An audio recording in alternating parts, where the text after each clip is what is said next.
তোর ব্যাকিং সাপোর্টটা নাই তো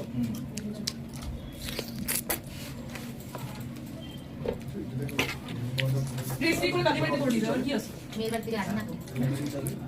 তাহলে দুই বাড়ি মিলে দিবে একসাথে মেয়ের বাড়ি আসে না ও ওষুধে দিয়ে দিতে হবে না কত কাছে লাগে না ওই জন্য তুমি আবার লেখা মেয়েটা সুন্দর আছে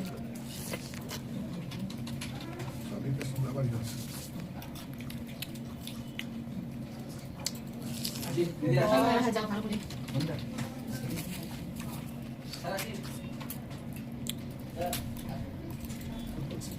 এবার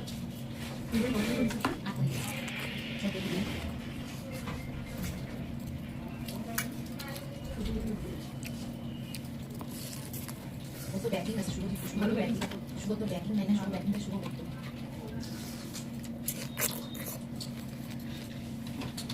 শুরু করে দিদি এখন যে বিয়ে করবো এটা মেয়েকে আইন ওরা যেমন তেমন ছিদ্র হচ্ছে এটা মেয়েকে নতুন নতুন ছিদ্র খাওয়া যাবে না বাড়িতে এখন ঘরে একটা ভালো জিনিস নেই ও এসে জামা কাপড়টা কোথায় রাখবে আর মেয়ের বাড়ি থেকে রাজি না তো শহরে যে বাড়ি থেকে রাজি না ওটা তো চাপ হবে